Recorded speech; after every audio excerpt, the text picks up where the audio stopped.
Morning Preethi. Good morning Ram. So இன்னைக்கு என்ன topic பேச போறோம் அப்படினு பாத்தீங்கன்னா வேர்ல்ட்ல இருக்கக்கூடிய வைல்டான வாட்டர் பார்க்ஸ் பத்திலாம் பேச போறோம். ஓகே. சம்மர் டைம்ல வந்து பாத்தீங்கன்னா எல்லாரும் போய் ஸ்விமிங் பூல்ல போய் விழுந்துறலாம் அப்படிலாம் யோசிச்சிட்டு இருக்கோம் இல்லையா? சோ நான் எல்லாருக்கும் வந்து இன்பம் தர வகையில வந்து வேர்ல்ட்ல இருக்கக்கூடிய சூப்பர்பான வைல்டான வாட்டர் பார்க்ஸ். என்ன ஒரு தாயுள்ளம். வாட்டர் பார்க்ஸ் பத்திலாம் பேச போறோம். இப்போ சென்னையில பாத்தீங்கன்னா நிறைய தீம் பார்க்ஸ் இருக்கு. சோ அதுல வந்து எக்ஸ்க்ளூசிவா நிறைய வாட்டர் ரைட்ஸ்லாம் இருக்கும். சோ அது மாதிரி வாட்டர் பார்க்ஸ் மட்டும் வெறும் வாட்டர் ரைட்ஸ் இருக்கக்கூடிய வைல்டான வாட்டர் பார்க்ஸ் பத்திலாம் பார்க்க போறோம். பட் அதுக்கு முன்னாடி நம்ம என்ன பண்ணனும்? வியூவர்ஸை ஷோக்குள்ள வெல்கம் பண்ணிடலாமா? பண்ணிடலாம். நேயர்கள் அனைவருக்கும் புத்தம் புது காலை வணக்கம்.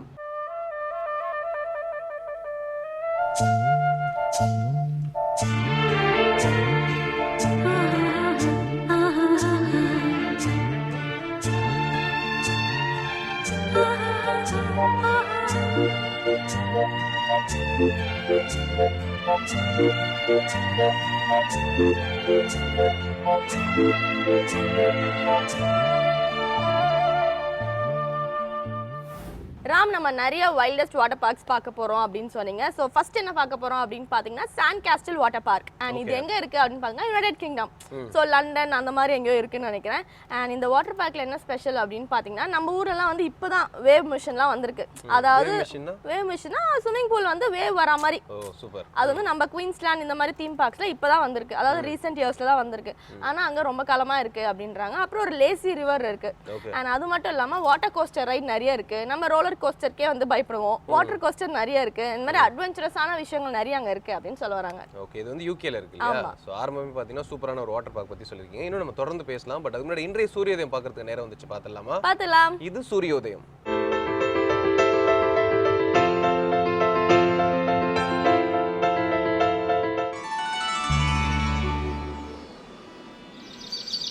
இன்று 29/4/2016 வெள்ளிக்கிழமை, துர்முகி வருடம் சித்திரை மாதம் 16ஆம் தேதி.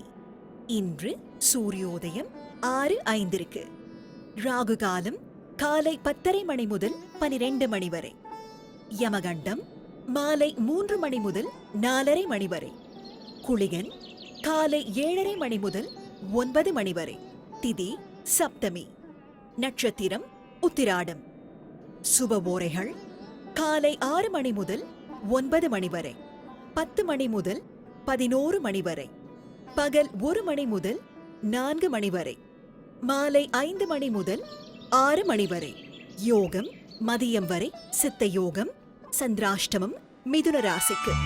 பிரீத்தி, அடுத்ததான் நம்ம பார்க்க போற வாட்டர் பார்க் வந்து பாத்தீங்கன்னா கைம்லாங் வாட்டர் பார்க். சைனால இருக்கக்கூடிய கைம்லாங் வாட்டர் பார்க். இது வந்து பாத்தீங்கன்னா கிட்டத்தட்ட 1 மில்லியன் ஸ்கொயர் ஃபீட் வந்து கவர் பண்ணுது. சோ வந்து ரொம்ப பெரிய ஒரு வாட்டர் பார்க் அப்படின்னு சொல்லலாம். அண்ட் வேர்ல்ட்ல இருக்கக்கூடிய மிக மிக tallest and longest water rides எல்லாமே இந்த பார்க்ல தான் இருக்கு அப்படின்னு சொல்றாங்க. அண்ட் வந்து நிறைய ரைட்ஸ் இருந்தாலும் இதுல வந்து ஸ்பெஷாலிட்டியா ஒரு ரைட் இருக்கும். அதோட பேர் என்ன அப்படின்னு பாத்தீங்கன்னா பெஹமோத் போல் அப்படின்னு சொல்றாங்க. ஓகே, அது எப்படி அப்படின்லாம் தெரியல. நம்ம இதுல பாத்தீங்கன்னா அந்த வாட்டர் சியூட்னு சொல்லுவாங்க. ஒரு ஹைட்ல இருந்து வந்து புஷ்னு தண்ணிக்குள்ள விழும் இல்லையா? சோ அது மாதிரி ஏதாவது இருக்கும்னு நினைக்கிறேன். சரியா அதை பத்தி தெரியல. பட் வந்து ரொம்ப ஸ்பெஷாலிட்டியா இருக்கும் அப்படின்னு வந்து பேசிக்கிறாங்க. ஓகே, சோ வந்து வேர்ல்ட்லே லாங்கஸ்ட் அண்ட் லார்ஜஸ்ட் வந்து சைனால தான் இருக்கு அப்படின்னு சொல்லிருக்கீங்க. அதாவது மிகப்பெரிய வேர்ல்ட்லே லாங்கஸ்ட்னு சொல்ல முடியாது. லாங்கஸ்ட் அது மாதிரி ஓகே, ஓரளவு கொஞ்சம் பிரம்மாண்டமானது அங்க இருக்கு அப்படின்றீங்க. ஓகே, ரொம்ப சூப்பரா சொன்னீங்க. இதை தொடர்ந்து நம்ம என்ன பார்க்க போறோம் அப்படின்னு பாத்தீங்கன்னா அபிராமி அந்தாதில இருந்த ஒரு பாடல் மற்றும் விளக்கத்தோட இலக்கிய மேகம் ஸ்ரீனிவாசன் காத்துட்டு இருக்காரு. பாத்துடலாமா? இது அபிராமி அந்தாதி.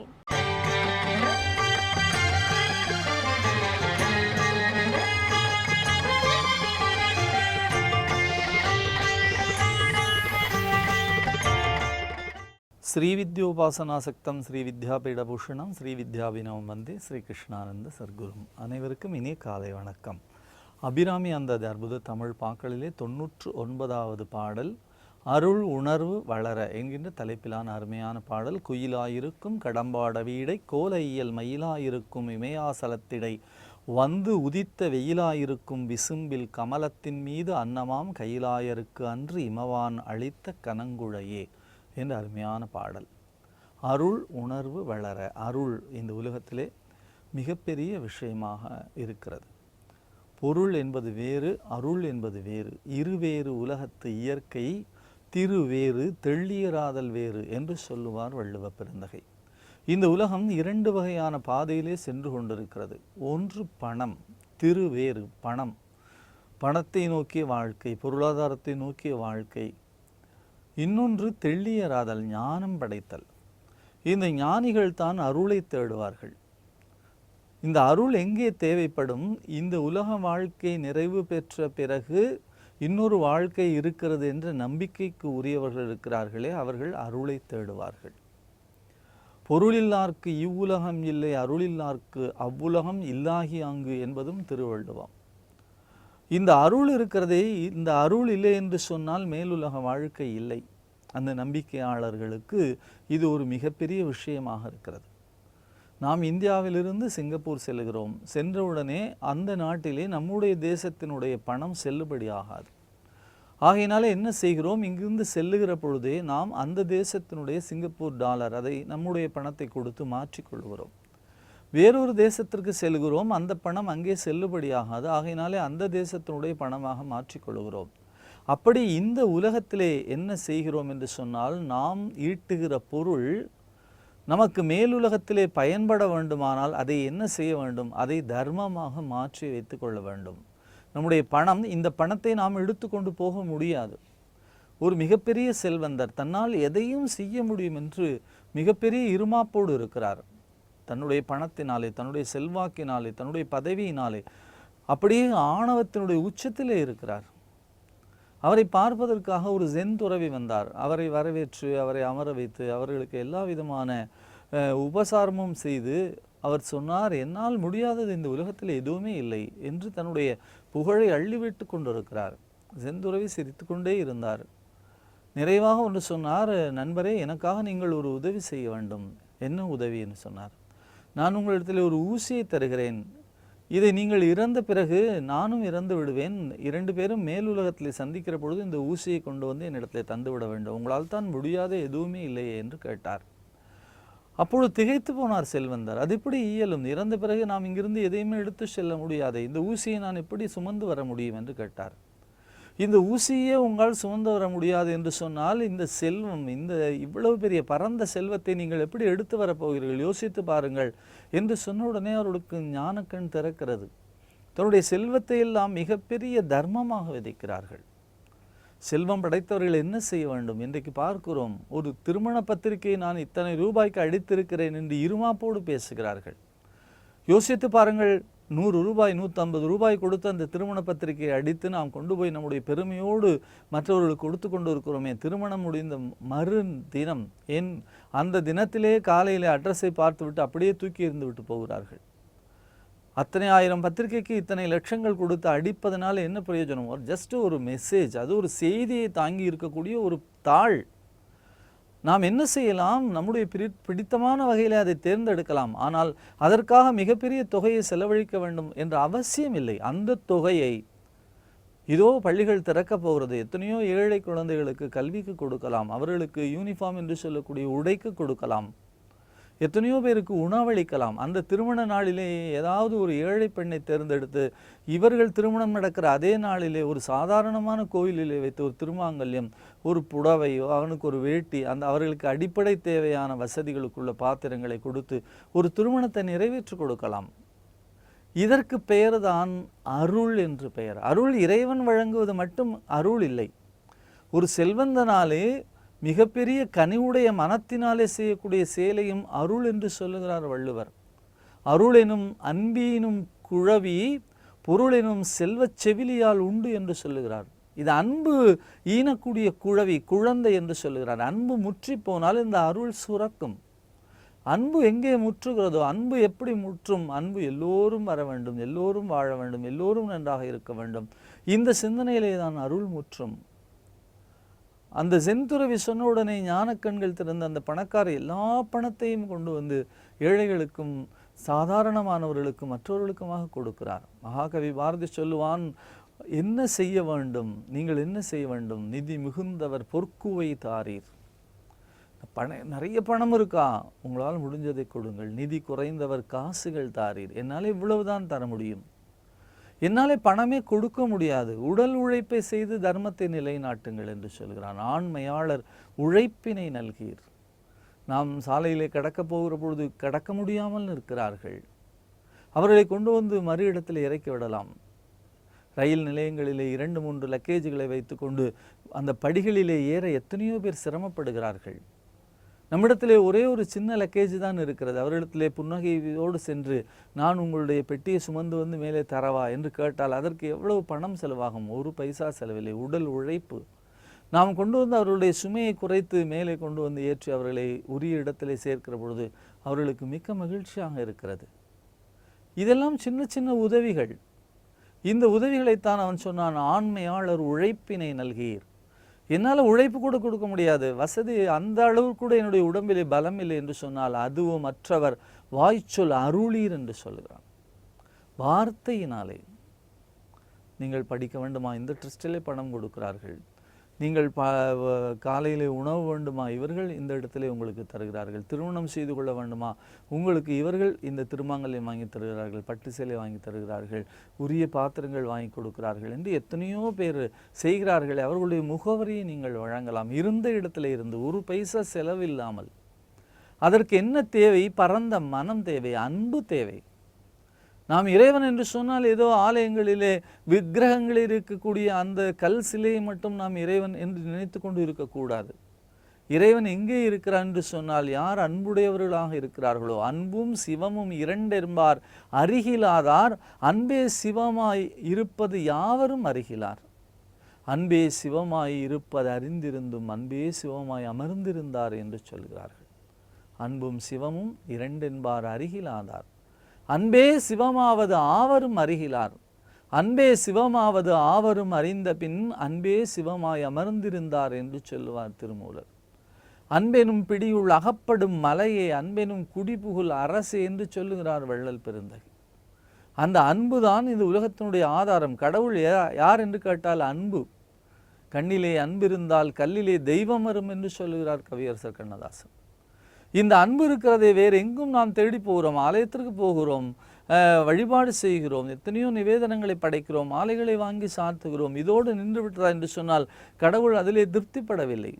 கடவுளுக்கு என்ன தேவை என்று கேட்டால் மிக அழகாக சொல்லுவார்கள், என்னை கரங்கூப்பி நீ செய்யக்கூடிய வணக்கத்தை விட உன்னுடைய கரங்களை எத்தனையோ பேரை மேலே தூக்கி விடுவதிலே நீ செலுத்தினாய் என்று சொன்னால் நீ என்னை 1000 முறை வழிபட்டதாக நான் ஏற்றுக்கொள்ளுகிறேன் என்று சொல்லுகிறார்கள். அத்தகைய மிகப்பெரிய தன்மை, அதைத்தான் அருள் என்று சொல்கிறார்கள். இந்த அன்பினுடைய முற்றிய நிலை. நாம் கடவுள் மேலே செய்யக்கூடிய அன்பிற்கு பெயர் பக்தி என்று பெயர். கடவுள் நம்மேலே செலுத்தக்கூடிய அன்பிற்கு அருள் என்று பெயர். இந்த அருளை நாம் என்ன செய்ய முடியும்? சாதாரண மக்களிடத்திலே, ஏழைகளிடத்திலே.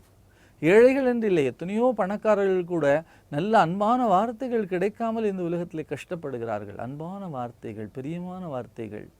நன்றாக இருங்கள், நலமாக இருங்கள், சீக்கிரம் வென்று விடுவீர்கள், சீக்கிரம் உங்களுடைய சிக்கல்களிலிருந்து வெளியே வந்து விடுவீர்கள், பயப்படாதீர்கள், கவலைப்படாதீர்கள், இறைவன் நம்மோடு இருக்கிறான், எந்த சிக்கலையும் நாம் தாண்டி வெளியே வந்துவிட முடியும், பக்தர்களையெல்லாம் இறைவன் இப்படித்தான் காப்பாற்றியிருக்கிறான் என்ற அமுதமயமான வார்த்தைகளை, எது அமுதம் என்று சொன்னால் இதுதான் அமுதம், அந்த வார்த்தைகளை நாம் இந்த உலகத்திற்கு தர வேண்டும். அதுதான் ஒவ்வொரு விடியலும் நாம் செய்ய வேண்டிய பணி. இன்றைக்கு எத்தனை பேரை உற்சாகப்படுத்தி இருக்கிறோம், இன்றைக்கு எத்தனை பேரை ஆறுதல் வழங்கி மேலே தூக்கி விட்டிருக்கிறோம். இதுதான் இந்த விடியலுடைய மிகப்பெரிய பரிசாக இருக்கும்.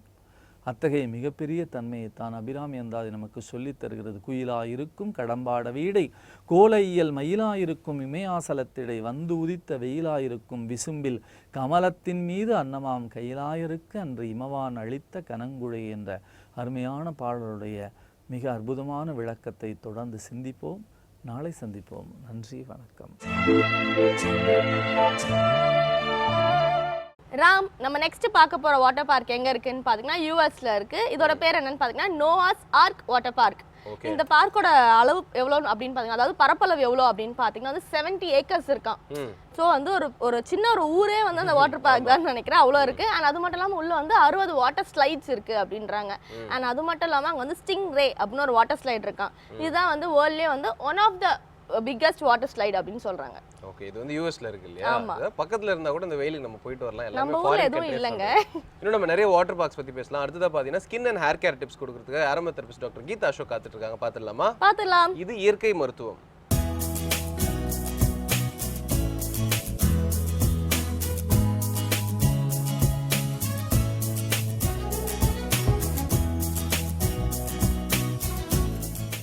வேந்தர் டிவி நேயர்களுக்கு வணக்கம். நான் கீதா அசோக், அரோமா தெரபிஸ்ட். இயற்கை மருத்துவத்தில் இன்றைக்கி ஒரு நல்ல ஹேர் கண்டிஷனிங் பற்றி உங்ககிட்ட ஷேர் பண்ணிக்கலாம்னு நினைக்கிறேன். ஹேர் கண்டிஷனிங் அப்படிங்கிறப்ப பார்த்தீங்கன்னா இதுக்கு அபண்டண்ட்டாக நிறைய டிப்ஸ் கொடுக்கலாம் நம்ம. அதாவது நம்ம கிச்சன் ஷெல்ஃப்லேயே இருக்கக்கூடிய பொருட்களை வச்சு கிட்டத்தட்ட 100க்கும் மேலே பல்வேறு காம்பினேஷன்ஸில் நீங்கள் வந்து ஹேருக்கு வந்து ஒரு தெரப்பி எடுத்துக்க முடியும். இப்போது தேவைப்பட்ட பொருள் பார்த்திங்கன்னா ஒரு 10 பொருள் இருக்கும். அந்த 10 பொருளை வந்து மாற்றி மாற்றி கம்பைன் பண்ணுறப்போ வேறு வேறு எஃபெக்ட்ஸ் கிடைக்கும். பல்வேறு கண்டிஷனிங்ஸ் வந்து நீங்கள் வந்து ஹேர் ஃபுட்டாக நீங்கள் கொண்டு வர முடியும். சில பொருட்கள் மட்டும் தான் நீங்கள் கொஞ்சம் தேடி வாங்குற மாதிரி இருக்கும். இல்லை உங்களுக்கு பக்கத்தில் இருக்கவங்ககிட்ட சொன்னீங்கன்னா கைட் பண்ணுவாங்க, அந்த மாதிரி இருக்கும்.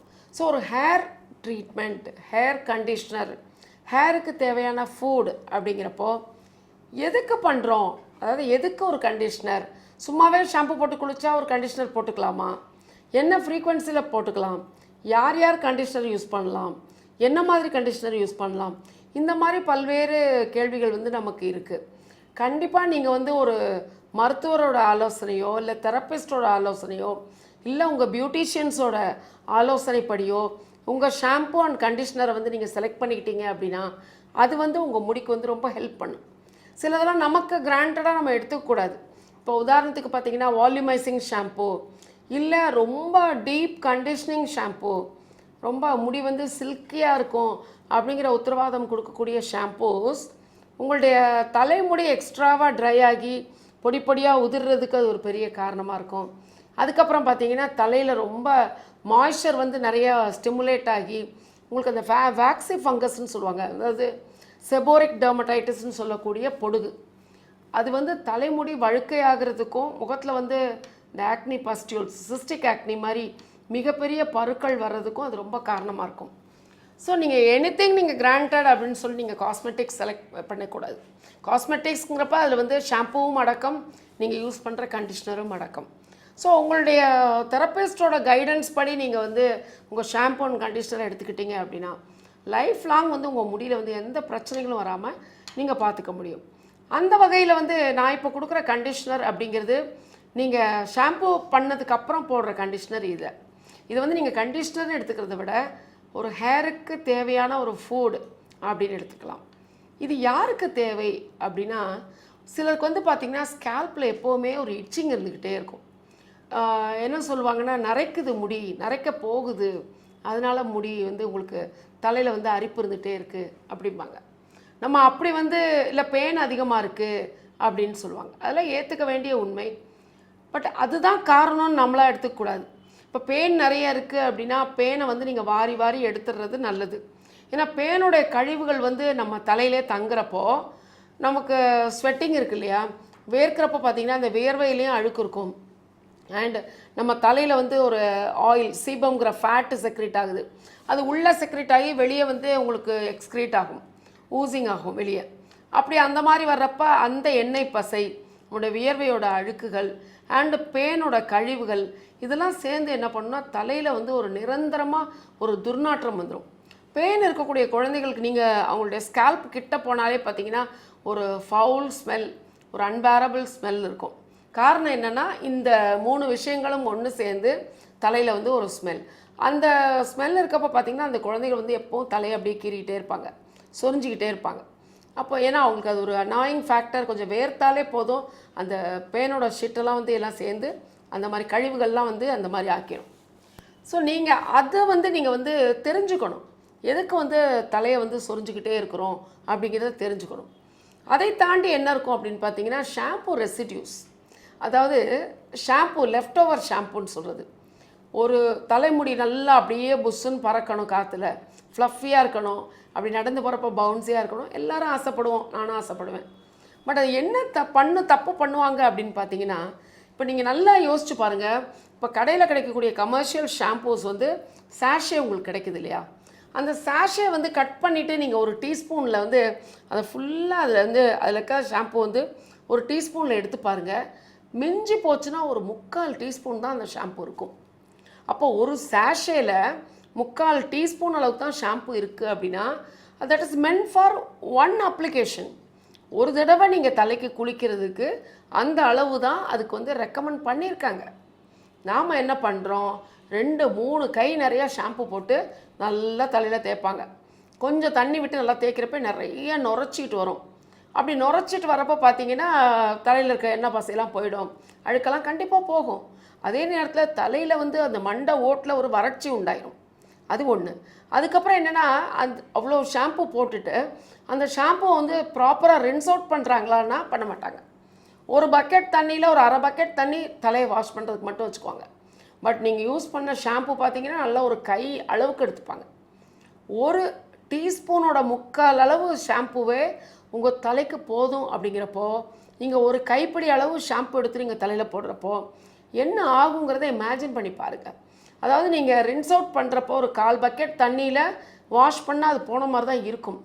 நீங்கள் ஒன்றும் வேண்டாம், தலைக்கெல்லாம் குளிச்சுட்டு உங்கள் கையில் கொஞ்சோண்டு தண்ணி விட்டு உங்கள் ஸ்கேல்பில் அந்த தண்ணியை தேய்ச்சிட்டு உங்கள் கையை வச்சு அரக்க தேய்ச்சி பாருங்கள். அரக்க தேய்ச்சிங்கன்னா இதில் ஃபுல்லாக நுரையாக இருக்கும். அப்போ இந்த நுரை என்னாகும், நம்ம லேத்தர் இந்த நுரை என்னாகும்னா அப்படியே தலையில் படிவங்களாக அப்படியே படிஞ்சிடும். இந்த தலையில் படிவங்களாக படிகிறது தான் ஸ்கர்ஃபி டேண்ட்ரஃப்னு சொல்லக்கூடிய இந்த இப்படி சொரிஞ்சாலே பார்த்தீங்கன்னா அப்படியே பவுடராக கொட்டும். எவ்வளோ கொட்டுது. இது வந்து ஸ்கின்னில் பார்த்தீங்கன்னா ரேஷஸ் வரும், உங்களுடைய ஃபோர்ஹெட்டில் வரும், உங்களுடைய பேக்கில் வரும், உங்களுடைய கிளெவேஜ் ஏரியாவில் வரும், உங்களுடைய பட்டக்ஸில் வரும். இந்த மாதிரி ரேஷஸ்லாம் உங்களுக்கு வர்றதுக்கு இந்த லெஃப்ட் ஓவர் ஷாம்பு வந்து ரொம்ப காரணமாக இருக்கும். அதே நேரத்தில் பார்த்தீங்கன்னா அதை சொரிஞ்சுக்கிட்டே இருப்பாங்க, சொரிஞ்சு அதை காயமாக்கிடுவாங்க. அப்போ அது ஃபர்தராக அது வந்து இன்ஃபெக்ஷன் ரொம்ப கூடுறதுக்கும் அது ரொம்ப காரணமாக இருக்கும். ஸோ லெஃப்ட் ஓவர் ஷாம்பு அப்படிங்கிறது பர்டிகுலராக யாருக்கு இருக்குன்னா குழந்தைகளுக்கு, இந்த அடலசன்ட் சில்ட்ரன் அண்ட் சின்ன குழந்தைகள், அவங்க மட்டும்தான் நிறைய ஷாம்புவை போட்டு குளிச்சுக்குவாங்க. ஸோ மதர்லாம் எப்போவுமே நீங்கள் அது ஒரு கான்சன்ட்ரேஷன் பண்ணிக்கோங்க.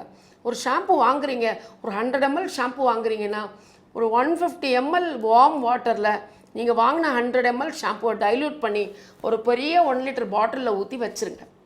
அப்போ என்னென்னா வெல் டைல்யூட்டட் ஷாம்புவாக இருக்கும். நீங்கள் கையில் எடுத்து போட்டால் கூட கொஞ்சம் போட்டாலே தலையில் நிறைய நுரை வரும். அதனால தான் உங்களுக்கு சாஷேல பார்த்தீங்கன்னா உங்களுக்கு எவ்வளோ ரெக்கமெண்ட் பண்ணுறாங்கன்னு பார்த்தீங்கன்னா ஒரு 1/2 டீஸ்பூன், மிஞ்சி போச்சுன்னா 3/4 டீஸ்பூன் ஷாம்பு இருக்கும். அதை விட்டுட்டு நம்ம அதை தாண்டி போகிறப்போ இந்த மாதிரி பிரச்சனைகள் வரும். இதுக்கு அடுத்து யாருக்கு இருக்கும் அப்படின்னு பார்த்தீங்கன்னா, இப்போ இந்த பீச்லாம் குளிச்சுட்டு வருவாங்க, பீச்லாம் மண்ணெல்லாம் அப்படி தலையில் இருந்திருக்கும், வந்து நெக்ஸ்ட் டே வாஷ் பண்ணாமல் அப்படியே விட்டுருவாங்க. அப்போ பொடியாக இருக்கக்கூடிய அந்த மணல் சின்ன சின்ன சின்ன துவாரங்களை போய் அடைச்சிக்கும். அப்போ என்ன ஆகுனா, துவாரங்கள்லேருந்து உங்களுக்கு வந்து வியர்வை வெளியே வராது, பிளட் சர்க்குலேஷன் போகாது, ஆக்சிஜன் இல்லை. அப்போ என்ன ஆகுனா தலையில் வந்து ரொம்ப அரிப்பு வர ஆரம்பிச்சிடும். அரிப்பு வந்து அப்புறம் செதிலாக அப்படியே தலையில் செதிலாக தோல் மாதிரி உதிர ஆரம்பிக்கும். ஸோ இதெல்லாம் பார்த்தீங்கன்னா சரிவர தலையை கவனிக்காமல் இருக்கப்போ இந்த மாதிரி பிரச்சனைகள் அப்படிங்கிறது சாத்தியம். ஸோ எதனால் நமக்கு அரிப்பு வருது, நம்ம யூஸ் பண்ணுற தண்ணியில் எதுவும் கண்டாமினேஷன்ஸ் இருக்கா, கெமிக்கல்ஸ் இருக்கா, ரொம்ப குளோரினேட்டட் வாட்டர் கூட பார்த்தீங்கன்னா சரியாக ரின்ஸ் அவுட் பண்ணி நீங்கள் சரியாக துடைக்கலை அப்படின்னா அந்த குளோரின் கூட பார்த்தீங்கன்னா தலையில் அப்படியே உப்பாக படிஞ்சிடும். அதுவும் உங்களுக்கு வந்து அரிப்பு வரும்.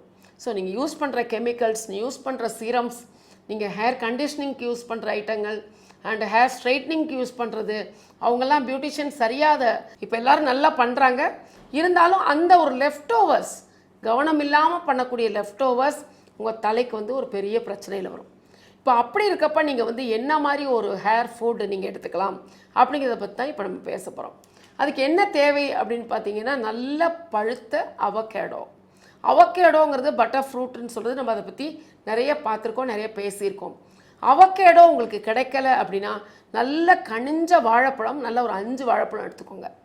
அவகேடோ எடுத்துக்கோங்க, இல்லாட்டி கனிஞ்ச வாழைப்பழம் எடுத்துக்கோங்க. அது நல்லா கட்டி இல்லாமல் நல்லா மேஷ் பண்ணிக்கோங்க, இல்லை மிக்சியில் போட்டு நல்லா கிரைண்ட் பண்ணிக்கோங்க. இதில் நீங்கள் என்ன சேர்க்கணும் அப்படின்னு பார்த்தீங்கன்னா, திக்காக எக்ஸ்ட்ராக்ட் பண்ண கோகோனட் மில்க், தேங்காய் பால். அதாவது தேங்காய் நல்லா துருவி போட்டுக்கோங்க. நல்ல பால் வரக்கூடிய தேங்காய், கொஞ்சம் கருப்பாக இருக்கிற தேங்காயில் அந்த மாதிரி வரும்னு நினைக்கிறேன். ஸோ அந்த மாதிரி பால் வரக்கூடிய தேங்காய் தண்ணீர் விடாமல் மிக்சியில் நல்லா அரைச்சிக்கோங்க. அதை ஸ்குவீஸ் பண்ணுறப்போ உங்களுக்கு அந்த ஒரிஜினல் கோகோனட் மில்க் கிடைக்கும். ஸோ நீங்கள் அந்த பதமாக அரைச்ச அவகேடோ அல்லது வாழைப்பழம், அதில் வந்து திக்காக எடுத்த தேங்காய் பால் நல்ல ஒரு 30 to 50 மில்லி சேர்த்துக்கோங்க. அதில் ஒரு 2 டேபிள் ஸ்பூன் விளக்கெண்ணெய் சேர்த்துக்கோங்க.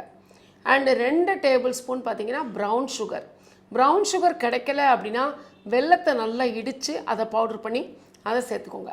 இதெல்லாம் கலந்துட்டு நீங்கள் என்ன பண்ணுங்கள், எசென்ஷியல் ஆயில்ஸ்னு போகிறப்போ லாவெண்டர் ஆயில் ஒரு 10 சொட்டு அதில் கலந்துக்கோங்க. இலாங் ஆயில் ஒரு 10 சொட்டு கலந்துக்கோங்க. அதுக்கப்புறம் ஜெரேனியம் அப்படிங்கிற ஆயில் இருக்குது, அது ஒரு 10 சொட்டு கலந்துக்கோங்க. அரோமா தெரப்பி இல்லை அப்படின்னா நான் சொன்ன மற்ற ஐட்டங்களை நீங்கள் கலந்து எடுத்துகிட்டு உங்களுடைய ஸ்கேல்ப்பை நல்லா பிரித்து ஒரு போர்ஷன் கையில் எடுத்துக்கோங்க. இது ப்ரஷ் நீங்கள் அப்ளை பண்ணாதீங்க. ஒரு போர்ஷன் நல்லா கையில் எடுத்து நல்லா ஒரு செக்ஷனாக பிரித்து அது நல்லா அப்ளை பண்ணுங்கள். அப்ளை பண்ணிவிட்டு நல்லா ஒயிட் டூத் கோம் இருக்கும் இல்லையா, பெரிய பல் வச்ச சீப்பு, ஜீ கோம்னு சொல்லுவாங்க, அந்த ஜீ கோம் வச்சு நல்லா வாரி விட்டுருங்க. இப்போ வாடுறப்ப பார்த்தீங்கன்னா அது உங்களுடைய தலைப்பகுதி, முடியோட வேர்க்கற்றைகள் அதுலெல்லாம் போய் அது உள்ளே நல்லா ஊடுருவி சென்று நல்லா பார்த்தீங்கன்னா உங்கள் முடியை வந்து அப்படியே சாஃப்டாக்கும். நீங்கள் இந்த மாதிரி ஒரு hair food, hair conditioner, hair treatment therapy நீங்கள் இது பண்ணிவிட்டு நீங்கள் வந்து நெக்ஸ்ட் டே உங்கள் முடி பாருங்கள், உங்கள் முடி வந்து அப்படியே ரோஜா இதழ்கள் மாதிரி அவ்வளோ சாஃப்டாகிடும். அதாவது ஒரு நல்ல முடி அப்படிங்கிறது பார்த்தீங்கன்னா செட்டில்டாக இருக்கணும், பிரிட்டில்டாக இருக்கக்கூடாது. எந்த முடி இப்படி தலை வாடுறீங்கன்னா அப்படி தலை வாரி விட்டால் அப்படி நிற்கணும். நீங்கள் தலைவாரி விட்டோன்னே அப்படி புஷ்ஷுன்னு பறந்து போச்சு அப்படின்னா உங்கள் முடிக்கு வந்து போஷாக்கு தேவை அப்படிங்கிறத நீங்கள் புரிஞ்சுக்கோங்க. அது வந்து நீங்கள் எடுக்கக்கூடிய இந்த மாதிரி ஹேர் ஃபுட் அது வந்து பார்த்திங்கன்னா ஒரு நிரந்தரமாக உங்கள் தலைமுடிக்கு வந்து ட்ரைனஸ் போகக்கூடிய தன்மை வரும். அதே நேரத்தில் பார்த்திங்கன்னா இதில் இருக்கக்கூடிய ஆக்டிவ் இன்க்ரீடியன்ட்ஸ் உங்கள் தலையில் இருக்கக்கூடிய அரிப்பை வந்து நிரந்தரமாக போக வச்சிடும். பட் ஒரு விஷயம் நீங்கள் நல்லா தெரிஞ்சுக்கோங்க, நீங்கள் ஹேர் வாஷ்க்கு யூஸ் பண்ணுற தண்ணி, சிலர் சொல்லுவாங்க உப்பு தண்ணி யூஸ் பண்ணுறோம் அதனால் அரிக்குதா, அதனால் முடி கொட்டுதா அப்படின்னு சொல்லுவாங்க. அப்படி கிடையாது. நீங்கள் கடல் வாட்டரில் கூட குளிங்க, அது எந்த ஒரு டேமேஜும் உங்கள் முடிக்கு கொண்டு வராது. பட் கடலில் இருக்கக்கூடிய அந்த உப்பு, அந்த கடல் மண் அதெல்லாம் பார்த்தீங்கன்னா உங்கள் ஸ்கேல்பில் செட்டில் ஆகாமல் அதுக்கப்புறம் ப்ராப்பராக அதை ரின்ஸ் அவுட் பண்ணிட்டீங்க அப்படின்னா உங்கள் தலையில் வந்து எந்த பிரச்சனையும் வராது. அதே மாதிரி நீங்கள் வந்து யூஸ் பண்ணுற ஷாம்பூஸ் ரெசிடியூஸ் இல்லாமல் உங்கள் ஷாம்பூவை நல்லா வாஷ் பண்ணி பாருங்கள், தலையில் அரிப்புங்கிறதே உங்களுக்கு இருக்காது. பிரீத்தி, அடுத்ததான் நம்ம பார்க்க போற வைல்டான ஒரு வாட்டர் பார்க் எங்க இருக்கு அப்படின்னு பாத்தீங்கன்னா ஃப்ளோரிடால இருக்கு. அதோட பேர் வந்து வெட் and wild water park. Wet and wild water park. இது வந்து பாத்தீங்கன்னா ஃப்ளோரிடால இருக்கு அப்படின்னு சொன்னீங்க. ஃப்ளோரிடா வந்து பாத்தீங்கன்னா ரொம்ப ஒரு ஹாட்டான பிளேஸ். நம்ம சென்னை மாதிரி அப்படி சொல்லலாம் கிட்டத்தட்ட. சோ பயங்கர ஹாட்டா இருக்கும். சோ அந்த ஹீட் எல்லாம் வந்து போக்குறதுக்காக பாத்தீங்கன்னா நிறைய பேர் இந்த வாட்டர் பார்க் தான் போவாங்களாம். அண்ட் ஸ்பெஷாலிட்டியா இதுல வந்து சூப்பர்பா ஒரு வாட்டர் ரைடு ஒன்னு இருக்கு அப்படின்னு சொல்றாங்க. அதோட பேர் என்ன அப்படின்னு பாத்தீங்கன்னா பிரெயின் வாஷ். Brain wash. ஆமா, பிரெயின் வாஷ்னு சொல்றாங்க. சோ இது எப்படி அப்படின்னு பாத்தீங்கன்னா ஒரு 53 ஃபீட் ஹைட்ல இருந்து ஒரு ஃபனல் மாதிரி இருக்குமா. அது வந்து பாத்தீங்கன்னா டோம்டு ஃபனல் அப்படின்னு சொல்றாங்க. ஒரு பெரிய ஃபனல் மாதிரி இருக்குமா. அது ஃபுல்லா வந்து வாட்டர் ஃபில் பண்ணி வச்சிருப்பாங்க போல. சோ அந்த 53 ஹைட்ல இருந்து வந்து டொப்புன்னு வந்து உள்ள விழுவாங்க போல இருக்கு மக்கள். ஆமா, ஸ்லைட் ஆயி. சோ அதுதான் இதோட ஸ்பெஷாலிட்டின்னு சொல்றாங்க. பிரெயின் வாஷ் அப்படின்னு சொல்றாங்க இதோட பேர். ஓகே, இதோட பேருக்காகவே கண்டிப்பா வந்து மக்கள் போய் பாப்பாங்கன்னு நினைக்கிறேன். ரொம்ப அழகா சொன்னீங்க. இதை தொடர்ந்து நம்ம என்ன பார்க்க போறோம் அப்படின்னு பாத்தீங்கன்னா மூலிகைகள்ல இருக்க மருத்துவ குணங்களை பத்தி சொல்றதுக்காக நம்மளோட சித்த மருத்துவர் ராஜமாணிக்கம் காத்துட்டு இருக்காரு. பாத்துடலாமா? இது மூலிகை மருத்துவம்.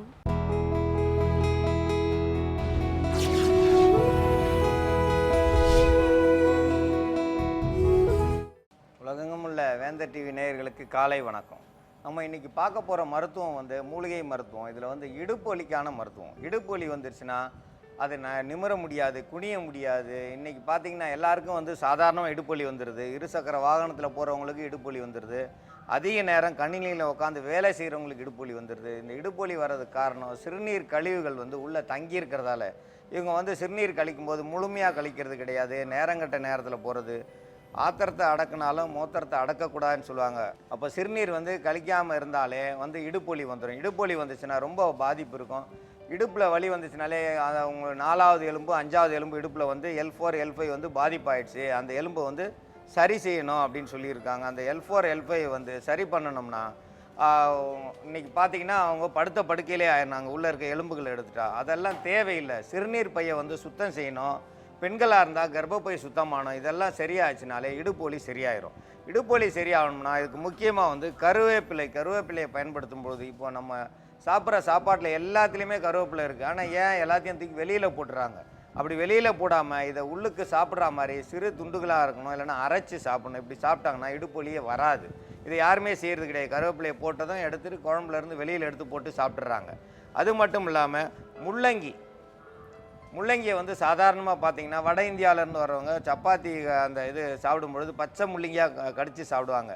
அப்போ பச்சை முள்ளங்கியாக கடித்து சாப்பிடும்போது சிறுநீர் வந்து நல்லா போக ஆரம்பிச்சிடும். சிறுநீர் பை சுத்தமாகும். பெண்களாக இருந்தால் கர்ப்பப்பை சுத்தமாகும். அப்போ வந்து இடுப்பொலியே வராது. இடுப்பொலியே வராமல் இருக்கிறதுக்கு தான் முள்ளங்கியை சாப்பிட்றாங்க. சிறுநீரகம் வந்து அதிகமாக போகிறதுக்கு முள்ளங்கியை சாப்பிட்றாங்க. அது மட்டும் இல்லாமல் வயிற்றில் வலி இருக்கும், வயிற்றில் வலி இருந்தால் இடுப்பில் வலி போயிடும்.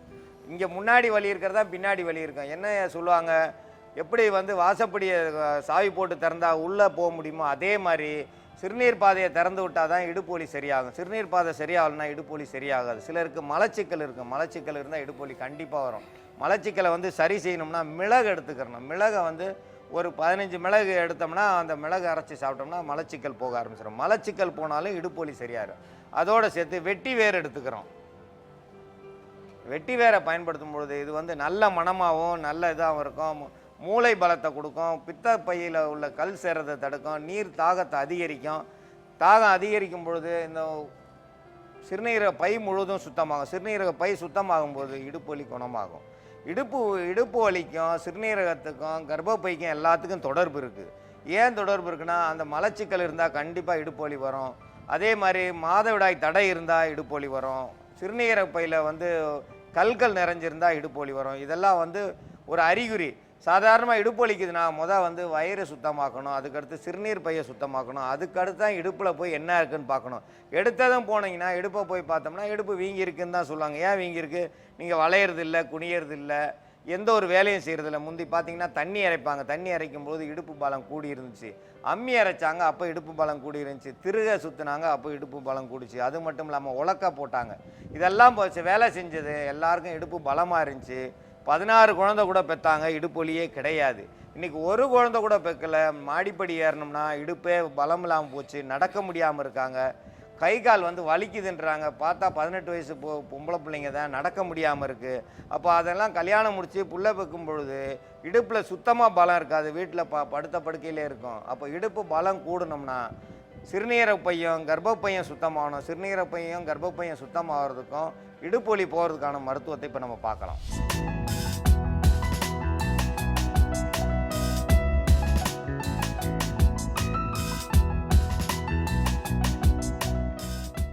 முதல்ல வந்து கருவேப்பிலையை பயன்படுத்துகிறோம். கருவேப்பிலையை எடுத்து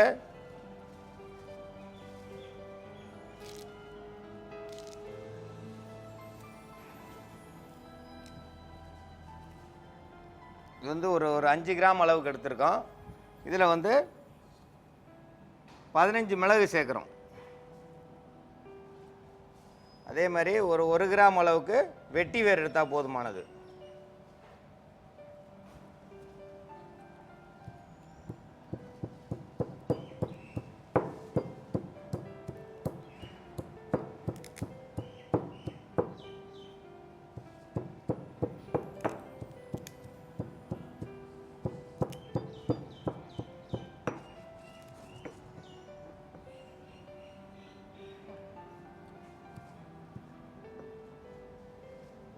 இது வந்து மோர், நாட்டு மாட்டு பால்லேருந்து எடுத்த மோர், அதை சேர்த்து அரைக்கணும்.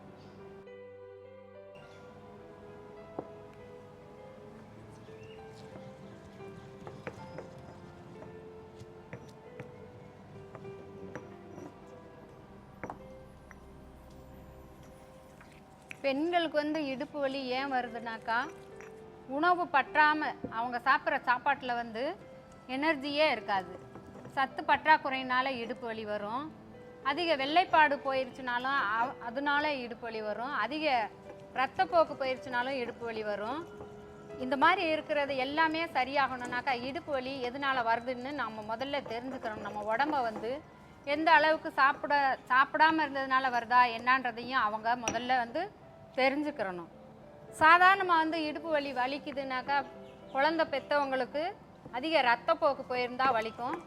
வெள்ளைப்பாடு பட்டுக்கிட்டே இருந்துச்சுனாக்கா அவங்களுக்கு இடுப்பு வலி மட்டும் இருக்காது, கை கால் வலி, இந்த விரல் இதெல்லாம் கூட மடக்க முடியாத அளவுக்கு வலிக்கும். அவங்க ஆஸ்பத்திரிக்கு போய் டாக்டர்கிட்ட கேட்டாங்கனாக்கா அவங்களுக்கு L4 L5ல் அவங்களுக்கு வந்து பிரச்சனை இருக்குது அப்படின்னு சொல்லுவாங்க. அதெல்லாம் வந்து தேயாது, வளைஞ்சிருக்காது, எதுவுமே இருக்காது. சத்து பற்றாக்குறையினால தான் அந்த இடுப்பு வலி வரும்.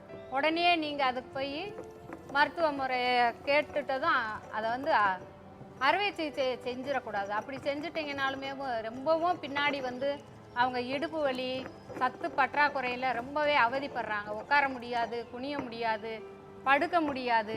இடுப்பு வலி அதிகமாகத்தான் இருக்குமே தவிர அதை அறுவை சிகிச்சை செஞ்சுட்டு அவங்க நிம்மதியாகவே இருக்க முடியாது. அப்படியெல்லாம் உடனே செஞ்சிடாமல் நம்ம இயற்கையிலே இருக்கிற இந்த மருந்தை சாப்பிட்டுட்டாங்கனாக்கா அந்த இடுப்பு வலி போயிடும்.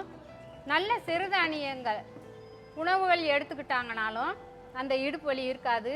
வெடுக்கு வெடுக்குன்னு நல்லா ஒரு சிலருக்கு பார்த்தீங்கன்னாக்கா இடுப்பில் பார்த்தாக்கா நல்லா உருண்டையாக வீங்கிக்கிறோம்.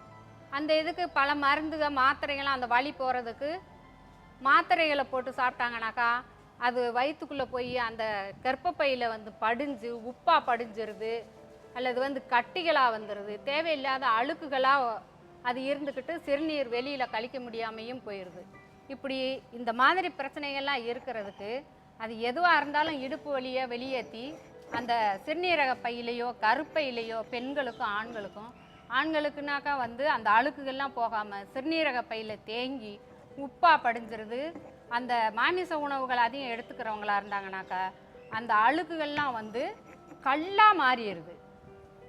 சொட்டு சொட்டாக சிறுநீர் போவாங்க, எரிச்சல் இருக்கும், வலி இருக்கும், பசிக்காது, வலி இருந்துக்கிட்டே இருக்கும். சில பேருக்கு வந்து அது சிறுநீரக பையே வீக்கம் கொடுத்துரும். அப்படி வந்து அவங்க வெளியில் சொல்லிக்கிற முடியாமல் ரொம்ப அவதிப்படுறாங்க. அப்படி இருக்கிறவங்களும் ஆண்களும் சாப்பிடலாம், பெண்களும் சாப்பிடலாம். சாப்பிட்டுட்டு வந்தாங்கனாக்கா இதை வந்து ஒரு வாரத்துக்கு ஒரு முறை சாப்பிடணும். வாரத்துக்கு ஒரு முறை தான் வந்து இந்த இப்போ நம்ம தயாரிக்கிற மருந்தை சாப்பிடணும். அப்படி சாப்பிட்ற காலத்தில் வந்து அவங்க அதிக உப்பு, காரம், புளிப்பு, மாமிச உணவுகள்லாம் எடுத்துக்கிறாம இதை சாப்பிட்டுட்டாங்கனாக்கா அவங்களுக்கு அந்த இடுப்பு வலி சீக்கிரமாகவே போயிடும். 3 நாளையே அவங்களுக்கு இடுப்பு வலி போயிடும். அதுக்கு மேலே வந்து வலி இருந்துக்கிட்டு இருக்குதுனாக்கா அவங்க வந்து உணவுகளை மாற்றணும். சிறுதானிய உணவுகள் எடுத்துட்டு கீரை, காய்கள் இப்படி சாப்பிட்டுட்டு வந்தாங்கனாக்கா அந்த வலி போயிடும். இடுப்பு வலின்றதே வராது. அந்த நீர்ப்பை நீர் வெளியேறாமல் கல்லோ சிறு கல்லுகளோ அல்லது வந்து உப்பு படிவமாக படிஞ்சிருக்குது இருந்தால் தான் வந்து இடுப்பு வலியே வரும். அதனால் நீங்கள் இந்த மருந்தை சாப்பிட்டுட்டாலாம் சீக்கிரம் குணமடைஞ்சிடலாம்.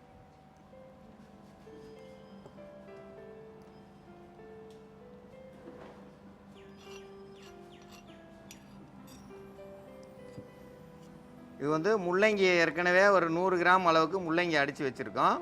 இந்த முள்ளங்கியில் வந்து ஒரு 15 மிளகு சேர்த்துருக்கோம். வெட்டிவேர் வந்து 1 கிராம் அளவுக்கு சேர்த்துருக்கோம். ஒரு 5 கிராம் அளவுக்கு கருவேப்பிலை சேர்த்துருக்கோம். இதோடு சேர்ந்து சரிக்கு சரி மோர் சேர்க்கணும். நல்ல புளிச்ச மோர் சேர்க்கணும்.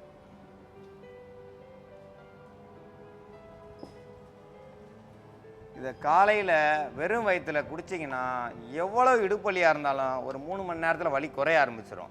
3 மணி நேரத்துலேயே வலி குறைய ஆரம்பிச்சிச்சுன்னா உங்களுக்கு எவ்வளோ நல்லாயிருக்கும். இதை தொடர்ச்சியாக ஒரு 3 நாளைக்கு சாப்பிட்டா போதும், இடுப்பலி கண்டிப்பாக சரியாயிரும். அப்போ வந்து சிறுநீரக பை சுத்தமாகும். சிறுநீரக பை சுத்தமாச்சுனாலே இடுப்பலி போயிடும். அது அல்ல மலகுடல் சுத்தமாகும். மலகுடல் சுத்தமானாலும் அந்த இடுப்பலி போயிடும். பெண்களுக்கு கர்ப்பப்பையை வந்து சுத்தம் பண்ணிச்சினாலும் இடுப்பலி போயிடும். இந்த இடுப்பலிக்கு வந்து இது ஒரு முக்கியமான மருந்து. இது சாதாரணமாக வந்து புளிச்ச மோர், ஒரு முள்ளங்கி, ஒரு 100 கிராம் முள்ளங்கி, இதோடு சேர்த்து 15 மிளகு, 1 கிராம் அளவுக்கு வெட்டி வேறு, ஒரு 5 கிராம் அளவுக்கு கருவேப்பிலை, இது எல்லாத்தையும் அரைச்செடுத்து இப்போ சாதாரணமாக நம்ம வீட்டில் எடுத்துக்கிறலாம். இதில் எந்த ஒரு மருந்தும் கிடையாது, ஒரு மறைமுகமும் கிடையாது. இது யார் சாப்பிட்டாலும் நல்லது செய்யும். நம்ம ஆண்கள் சாப்பிட்டா இடுப்பொலியே இருக்காது. ஏன்னா இருசக்கர வாகனத்தில் அதிகமாக வந்து ஆண்கள் தான் பயணிக்கிறாங்க.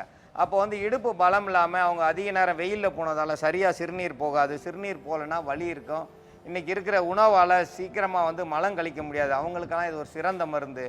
வேர்க்காமையே இருக்கும். வேர்க்காமல் இருக்கிறவங்களுக்கு இதை குடித்தாங்கன்னா 5வது நிமிஷத்துலேயே உடல் முழுவதும் வேர்க்க ஆரம்பிச்சிடும். வேர்த்ததுனாலே ரத்த ஓட்டம் வந்து சீராயிரும். ரத்த ஓட்டம் சீராகும் போது அந்த ரத்தம் இடுப்புக்கு நேராக போகும்போது இடுப்பு வலி கண்டிப்பாக தீரும்.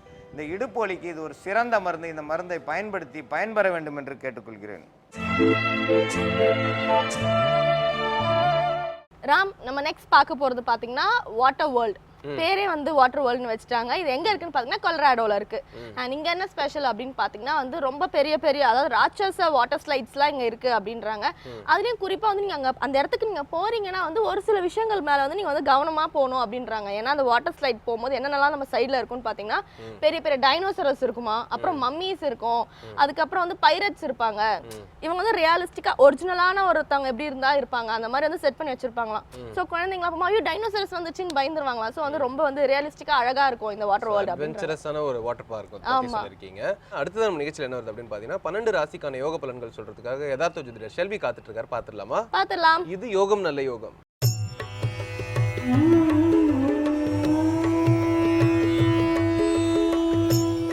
வேந்தர் டிவி நேயர்களுக்கு அனைவருக்கும் இனிய காலை வணக்கம். யோகம் நல்ல யோகம் நிகழ்ச்சியில் ஒவ்வொரு நாளும் உங்களை சந்திப்பதில் மகிழ்ச்சி அடைகின்றேன். இன்றைய நாளானது பார்த்தீர்கள் என்றால் 29ஆம் தேதி 4வது மாதம் 2016ஆம் ஆண்டு சித்திரை மாதம் 16ஆம் நாள் வெள்ளிக்கிழமை. மேஷம் முதல் மீனம் வரை உள்ள ராசி நேயர்களுடைய தினப்பலன்களை பார்ப்போம்.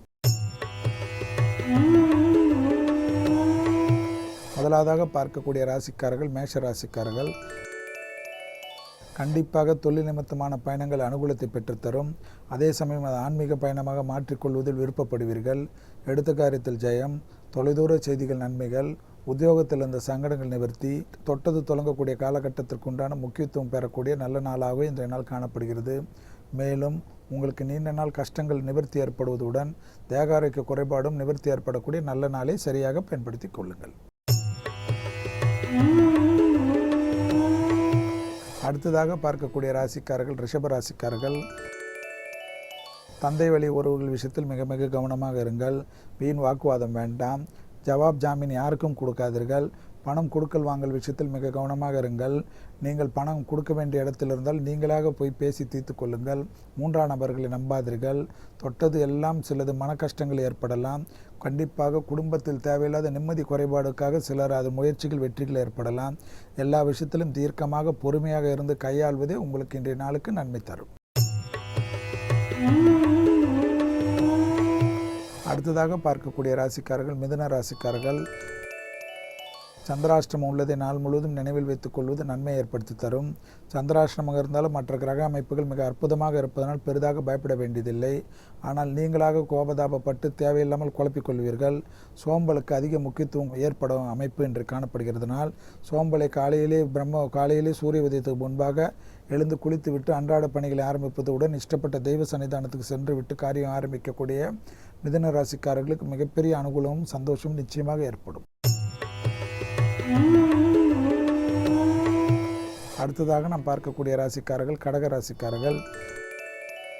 வெளிவட்டாரம், அனுகூலங்கள், லாபம், வியாபாரத்தில் இருந்த சிக்கல்கள் நிவர்த்தி, வங்கி கடன் அமைப்பில் இருந்த பாதிப்புகள் பேசி தீர்த்து கொள்வது, அதற்கு உண்டான ஏதேனும் ஒரு வகையில் பிராப்தங்கள் ஏற்படுவதோ சந்தோஷமான அமைப்பு. உங்கள் மனதிற்கு இந்த சங்கடங்கள் நிவர்த்தி, பழைய கடன்கள் பைசல் செய்வதற்கு எல்லாவற்றையும் விட்டு கூட நிம்மதியாக சந்தோஷமாக ஆரம்பிப்பதெல்லாம் அனுகூலங்கள். அதே சமயம் குடும்பத்தில் ஒற்றுமையை மட்டும் நீங்கள் தான் பார்த்து கொள்ள வேண்டும். அடுத்ததாக நாம் பார்க்கக்கூடிய ராசிக்காரர்கள் சிம்ம ராசிக்காரர்கள். மனதிற்கு பெரிய அளவு சந்தோஷம் ஏற்படும். பிடித்த ஒரு நல்ல விஷயங்கள் ஏற்படும். நீண்ட நாட்களாக மன சங்கடங்கள் ஒரு கோர்வையாக இருந்த பிரச்சனைகள் நிவர்த்திகள் காணப்படுகிறது. உத்தியோகத்தில் இருந்த சங்கடங்கள் நிவர்த்திகள் ஏற்படுகிறது.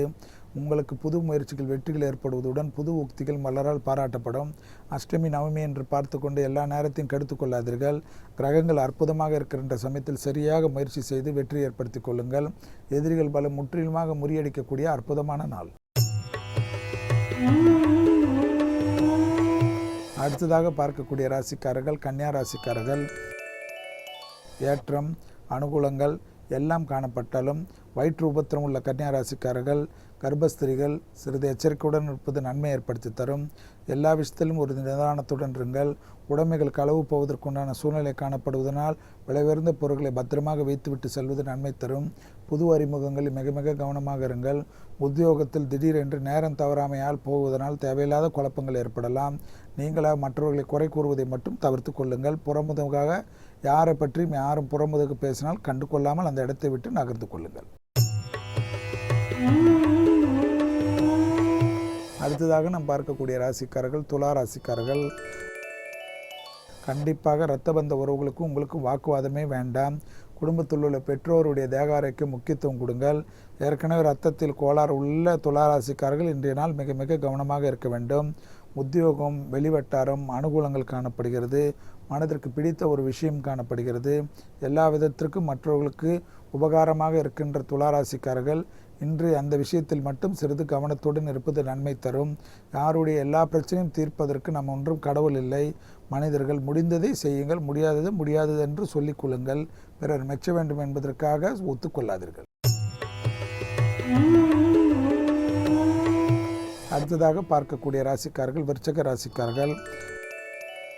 மனசஞ்சலங்கள் நிச்சயமாக தீரக்கூடிய நல்ல நாள். எல்லா விதமான சோர்வுகளுக்கும் முக்கியமான ஒரு விடை கிடைக்கும். பெரிய அளவு வெற்றிகள் அனுகூலங்கள் எதிர்பார்த்திருந்த விருச்சிக ராசிக்காரர்களுக்கு இன்று வீடு தேடி வரும். அசையாமசைய பொருள் சேர்க்கை ஆனந்தத்தை ஏற்படுத்தி தரும். தொட்டது தொடங்கக்கூடிய காலகட்டமாக காணப்படுகிறது.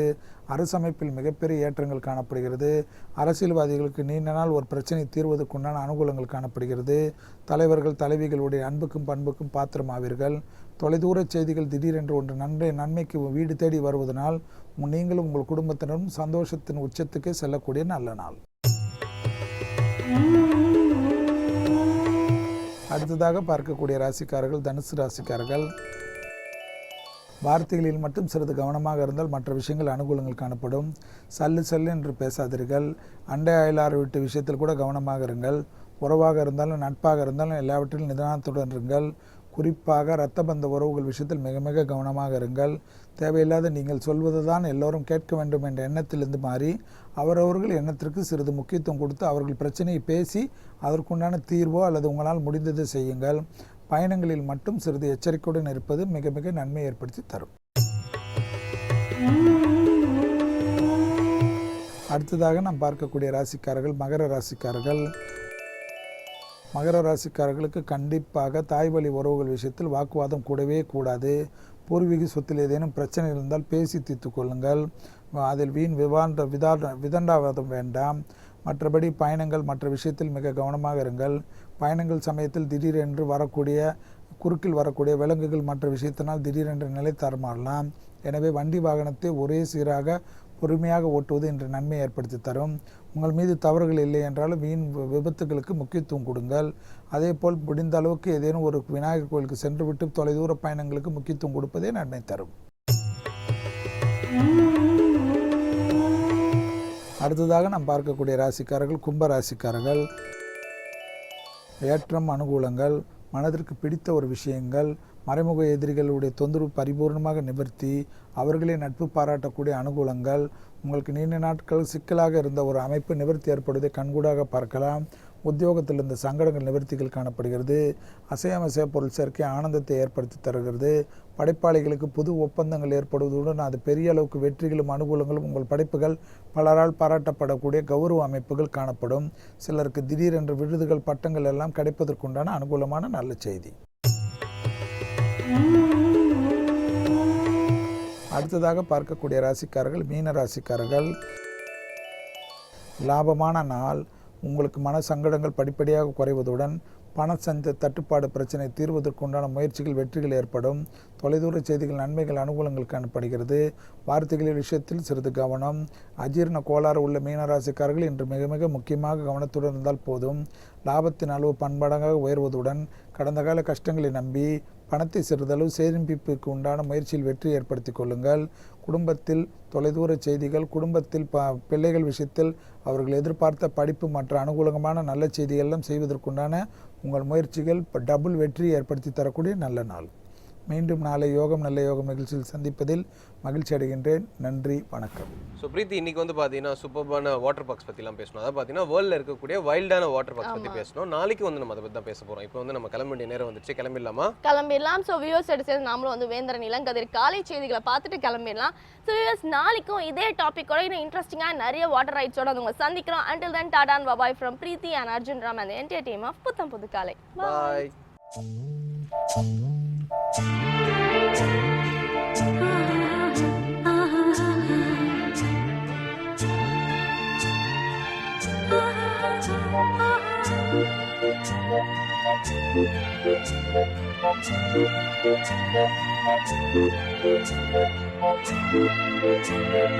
you.